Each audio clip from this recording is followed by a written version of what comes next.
अपने पिछले वीडियोस में मैंने आपको जीएसटी रजिस्ट्रेशन का कंप्लीट प्रोसेस बताया था, साथ ही साथ में जीएसटी रजिस्ट्रेशन के बेनिफिट्स भी बताए थे और आपको डॉक्यूमेंट भी मैं प्रोवाइड कराया था। जीएसटी रजिस्ट्रेशन मिलने के बाद जीएसटी अकाउंट सेटअप कैसे करना है ये भी मैंने आपको बताया हुआ था। आज की इस वीडियो पे मैं आपको जीएसटी रिटर्न फाइल करने का कंप्लीट प्रोसेस बताने वाला हूँ। सो इस वीडियो को देखकर आप अपना जीएसटी रिटर्न इजीली फाइल कर सकते हैं। तो चलिए शुरू करते हैं। जीएसटी रिटर्न फाइल करने के लिए आपको इस पोर्टल पर आना है। gst.gov.in goods and service taxes official website है, इसका लिंक मैंने डिस्क्रिप्शन में दे दिया है। यहाँ पर आपको लॉगिन करना है, लॉगिन पे क्लिक करेंगे। यहाँ पर आप अपना यूजर नेम देंगे, पासवर्ड देंगे और लॉगिन। सक्सेसफुल लॉगिन होने पर इस प्रकार का डैशबोर्ड आएगा। यहाँ पर आपसे जीएसटी मेटाडेटा कलेक्शन का एक पॉपअप देखने को मिलेगा, इसको आप नो रिमाइंड मी लेटर कर देंगे। अब यहाँ पर आपको जीएसटी रिटर्न कौन कौन से फाइल करने हैं, कौन कौन से आपके जीएसटी रिटर्न बचे हुए हैं वो यहाँ पर आपको शो हो जाएंगे।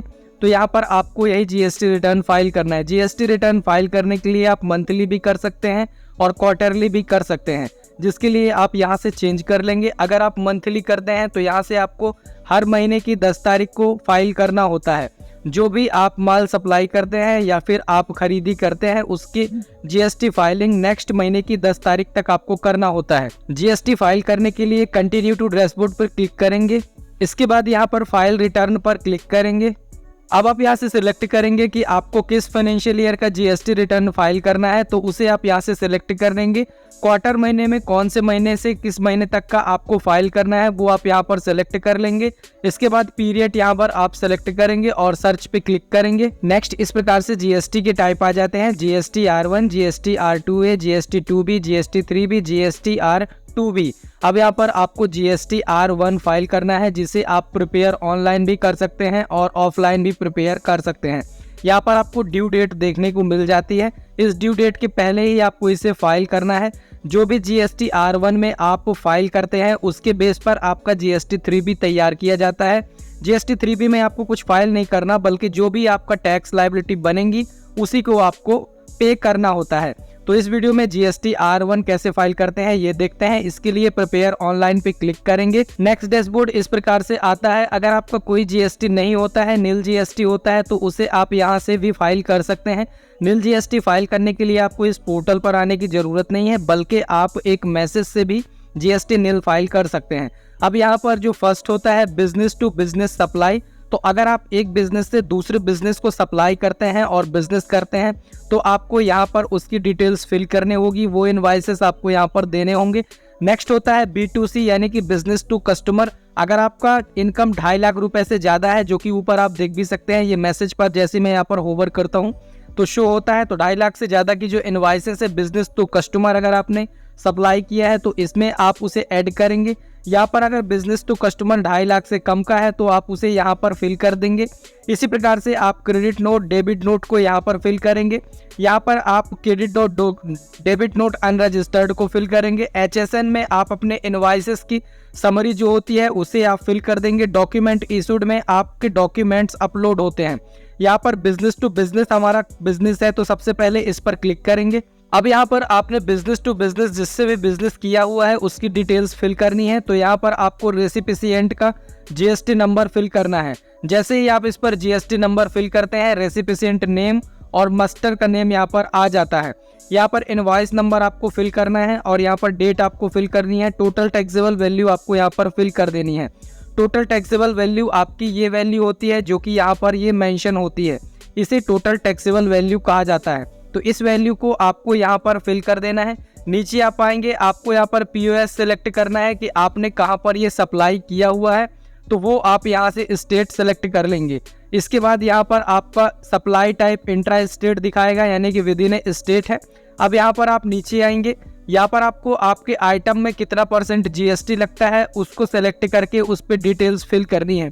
जैसे कि अगर आप कोई सर्विस प्रोवाइड कराते हैं तो आपको 18% का जीएसटी पे करना होता है। हमारे केस में सर्विस है तो हम यहाँ पर टोटल 1 फिल करेंगे। टोटल टैक्सेबल वैल्यू कितनी है वो आप यहाँ पर फिल कर देंगे। जितने भी आप टोटल टैक्सेबल वैल्यू फिल करते हैं उसके बेस पर SGST और CGST यहाँ पर कैलकुलेट हो जाता है। तो इस प्रकार से जितना भी आप सप्लाई करते हैं उसका आप यहाँ पर amount total taxable value fill कर देंगे। इसके बाद सेव।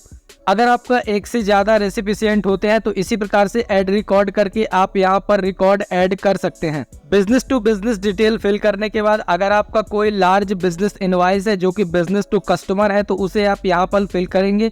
इस पर क्लिक करेंगे, यहाँ पर भी आप ऐड रिकॉर्ड पे क्लिक करेंगे। यहाँ पर पीओएस में आप स्टेट सेलेक्ट कर लेंगे, किस स्टेट पर आपने ये किया हुआ है वो आप यहाँ पर सिलेक्ट करेंगे। नेक्स्ट आप यहाँ पर इनवॉइस नंबर फिल करेंगे, इनवॉइस डेट यहाँ पर फिल करेंगे और यहाँ पर सेम टैक्सेबल अमाउंट आपको फिल कर देना है। नीचे आपने किस प्रकार का प्रोडक्ट सेल किया है या सर्विसेज दी है, उस पर कितने % का जीएसटी लगता है, उसकी टोटल टैक्सेबल वैल्यू कितनी है, उसे आप यहाँ पर फिल करेंगे। इसके बाद सेव रिकॉर्ड पे क्लिक करेंगे तो आपका यहाँ पर बिजनेस टू कस्टमर इनवॉइस भी ऐड हो जाएगा। नेक्स्ट होता है एक्सपोर्ट इनवॉइसेस। कंट्री के बाहर आप जो भी सप्लाई करते हैं उसका LUT आपको फाइल करना होता है। LUT फाइल करके आप उस पर टैक्सेशन में छूट पा सकते हैं, यानी कि आपको इंटरनेशनल सप्लाई पे टैक्स नहीं पे करना होता है। अगर आप LUT फाइल नहीं करते हैं तो फिर आपको GST फाइल करना होगा और उसका रिटर्न फिर आप गवर्नमेंट से ले सकते हैं। इसके बाद रजिस्टर्ड डेबिट नोट और क्रेडिट नोट को आप यहाँ से ऐड कर सकते हैं। इस पर आप क्लिक करेंगे, ऐड रिकॉर्ड पर क्लिक करेंगे। ऐड रिकॉर्ड पे जैसे ही आप क्लिक करते हैं इस प्रकार का यहाँ पर आ जाता है। यहाँ पर आपको रेसिपिएंट का GST नंबर फिल करना है। यहाँ पर नेम और मस्टर ऑटोमेटिक ही आ जाएगा। अब यहाँ पर आपको डेबिट नोट और क्रेडिट नोट का नंबर फिल करना है, यहाँ पर डेट फिल करनी है। नोट टाइप आप सिलेक्ट करेंगे, डेबिट नोट है या क्रेडिट नोट है। पीओएस आप यहाँ से सिलेक्ट कर लेंगे। इसके बाद सेव पे क्लिक करेंगे। तो अगर आपके पास कोई क्रेडिट नोट या डेबिट नोट है तो उसे आप यहाँ पर ऐड कर सकते हैं। नेक्स्ट होता है HSN इनवॉइस समरी। तो यहाँ पर आपके जितने भी इनवॉइसेस हैं उनकी डिटेल आपको यहाँ पर फिल करनी है। जैसे ही आप यहाँ पर प्रोडक्ट का नेम फिल करते हैं तो यहाँ पर उसकी डिटेल्स आ जाती है। जैसे कि हमने इस नंबर को फिल किया तो ब्रोकरेज एंड रिलेटेड सिक्योरिटी यहाँ पर आ गया, इसे सिलेक्ट करेंगे।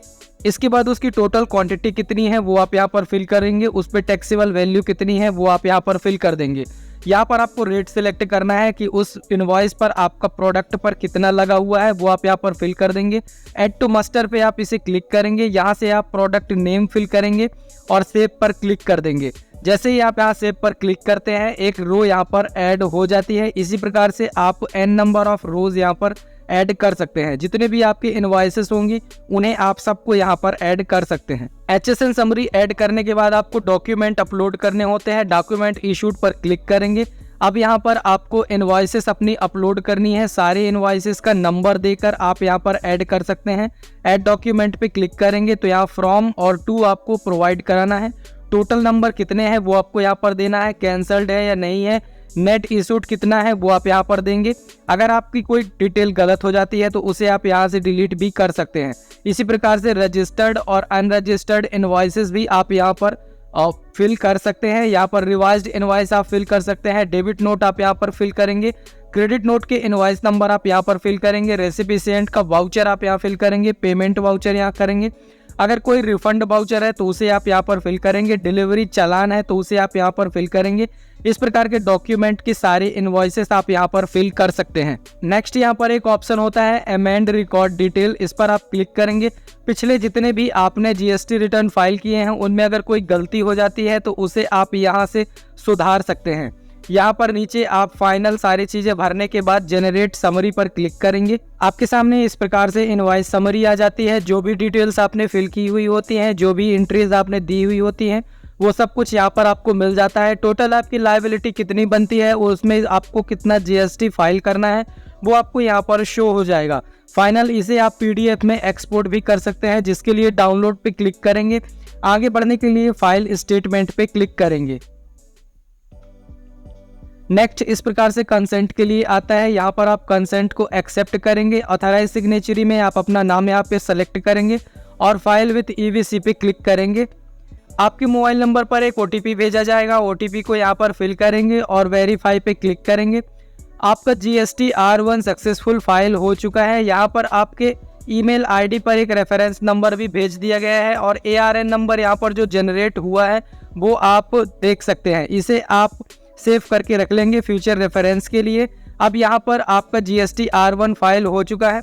फाइनल आप जब डैशबोर्ड पर आते हैं तो GST R1 फाइल्ड यहाँ पर आपको शो होगा। इसी के बेस पर अब आपका GST 3B तैयार हो जाएगा और GST 3B में आपको टैक्स भी पे करना होता है। फाइनल आपको GST 3B कैसे फाइल करना है इसका नेक्स्ट वीडियो में बना दूंगा। अब चलिए मैं आपको दिखा देता हूं कि LUT कैसे फाइल करना है, जिसके लिए सर्विस पर जाएंगे। यहाँ पर आप यूज़र सर्विस पे क्लिक करेंगे, फर्निश्ड लेटर ऑफ अंडरटेकिंग इस पर आपको क्लिक कर देना है। नीचे यहाँ पर आप LUT फाइनेंशियल ईयर सेलेक्ट करेंगे, कब के लिए आप ये फाइल करना चाहते हैं। नीचे आप डॉक्यूमेंट अपलोड करेंगे, डॉक्यूमेंट अपलोड करने के बाद नीचे आप आएंगे, यहाँ पर आपको इन तीनों को सिलेक्ट कर लेना है। नेम ऑफ विटनेस में आपको यहाँ पर 2 विटनेस देने होंगे, जिसमें विटनेस का नेम, ऑक्यूपेशन, उनका एड्रेस देना है। दूसरे में आपको सेकेंड विटनेस की डिटेल देनी है। अब यहाँ पर आपको name of primary authorise signatory में अपना नेम सिलेक्ट कर लेना है। यहाँ पर आप प्लेस फिल करेंगे और फाइनल सबमिट विथ EVC पे क्लिक करेंगे। आपके मोबाइल नंबर पर एक OTP भेजा जाएगा। OTP वेरीफाई करने के बाद आप LUT सक्सेसफुल सबमिट कर देंगे। एक बार LUT सबमिट करने के बाद आप उसका अंडरटेकिंग लेटर भी डाउनलोड कर सकते हैं, जिसके लिए व्यू माई सबमिटेड LUT पर क्लिक करेंगे। यहाँ से आप एप्लीकेशन टाइप सेलेक्ट कर लेंगे। एप्लीकेशन टाइप में आप लेटर ऑफ अंडरटेकिंग सेलेक्ट करेंगे, किस डेट से किस डेट का आप लेना चाहते हैं LUT सर्टिफिकेट, उसे आप यहाँ पर फिल करेंगे और सर्च पे क्लिक करेंगे। तो यहाँ से आप LUT अंडरटेकिंग सर्टिफिकेट भी डाउनलोड कर सकते हैं।